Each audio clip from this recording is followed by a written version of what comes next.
चुनाव आयोग और बीजेपी को बड़ा झटका। नमस्कार, आप देख रहे हैं दी कंट्राप और मैं हूं आपके साथ शारदा सिंह।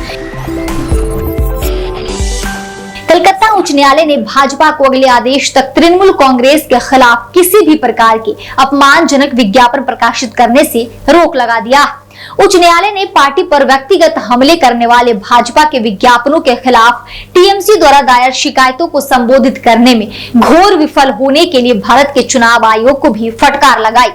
चुनाव आयोग पर लगातार सवाल उठ रहे हैं कि लोकसभा चुनाव 2024 में केंद्रीय चुनाव आयोग की खासी किरकिरी हो रही है। वो पीएम मोदी सहित तमाम भाजपा नेताओं के सांप्रदायिक भाषणों को रोक नहीं पाया। देश विदेश के मीडिया ने भी इस बारे में खुलकर रिपोर्ट छापी। ईवीएम को लेकर भी चुनाव आयोग विवादों में घिरा हुआ। आयोग इस जिद पर पड़ा है कि ईवीएम बिल्कुल सही है और गड़बड़ी नहीं हो सकती, जबकि जनता ईवीएम को लेकर प्रदर्शन कर रही है, तमाम चिंताएं जता रही है। अभी कल ही यूपी की एटा में एक युवक को ईवीएम के जरिए भाजपा को 8 वोट फर्जी तरीके से दिलाने का वीडियो वायरल हुआ। वो युवक एक भाजपा नेता का बेटा है। चुनाव आयोग ने उस वीडियो का संज्ञान रविवार शाम को लिया और कार्रवाई का निर्देश यूपी के अधिकारियों को जारी किया। उस युवक को अब गिरफ्तार कर लिया गया। इस तरह चुनाव आयोग पाक साफ होने की दलीलें देता रहता है, लेकिन उसकी असलियत जल्द ही सामने आ जाती है। अब उच्च न्यायालय ने भी कह दिया है कि चुनाव आयोग कार्रवाई करने में पूरी तरह से फेल है। आपको बता दें, कोलकाता हाईकोर्ट ने सोमवार को भाजपा को अगले आदेश तक टीएमसी के खिलाफ किसी भी प्रकार के अपमानजनक विज्ञापन प्रकाशित करने से रोक दिया। हाईकोर्ट ने पार्टी पर व्यक्तिगत हमले करने वाले भाजपा के विज्ञापनों के खिलाफ टीएमसी द्वारा दायर शिकायतों को सुनने में घोर विफल होने के लिए भारत के चुनाव आयोग को भी फटकार लगाई।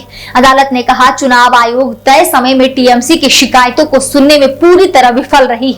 यह अदालत आश्चर्यचकित है कि चुनाव खत्म होने के बाद शिकायतों का समाधान तय समय में करने में भारत का चुनाव आयोग विफल हुआ।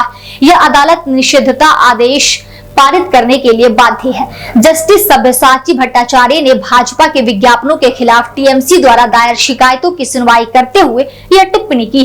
कोर्ट ने कहा है कि साइलेंस पीरियड चुनाव से एक दिन पहले और मतदान के दिन के दौरान बीजेपी के विज्ञापन आदर्श आचार संहिता और टीएमसी के अधिकारों और नागरिकों के निष्पक्ष चुनाव के अधिकार की भी उल्लंघन करता है। टीएमसी के खिलाफ लगाए गए आरोप और प्रकाशन पूरी तरह से अपमानजनक है और निश्चित रूप से इसका उद्देश्य प्रतिद्वंदियों का अपमान करना और व्यक्तिगत हमले करना है। इसलिए उक्त विज्ञापन सीधे तौर पर एमसीसी के विरोधाभासी होने के साथ साथ याचिकाकर्ता और भारत के सभी नागरिकों के अधिकारों का उल्लंघन है। स्वतंत्र, निष्पक्ष और बेदाग चुनाव प्रक्रिया के लिए भाजपा को अगले आदेश तक ऐसे विज्ञापन प्रकाशित करने से रोका जाना चाहिए। भाजपा के आपत्तिजनक विज्ञापनों को लेकर टीएमसी ने 4 मई को ही केंद्रीय चुनाव आयोग से शिकायत की थी। टीएमसी ने चुनाव आयोग को पत्र लिखकर बताया कि भाजपा ने बंगाल के कुछ क्षेत्रीय समाचार पत्रों में विज्ञापन दिया है जो अपमानजनक, झूठे थे और मतदाताओं से धार्मिक आधार पर वोट करने की अपील करते थे।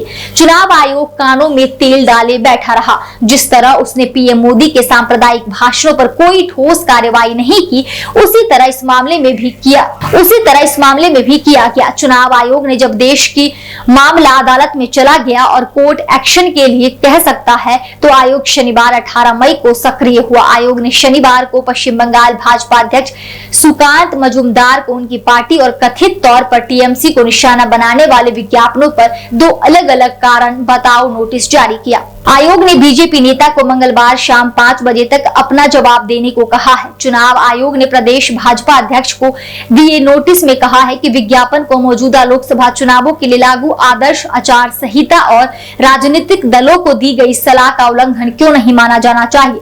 नोटिस में दी गई अंग्रेजी प्रतिलिपि के अनुसार एक विज्ञापन का शीर्षक तृणमूल भ्रष्टाचार का मूल कारण है, जबकि दूसरे का शीर्षक सनातन विरोधी तृणमूल है।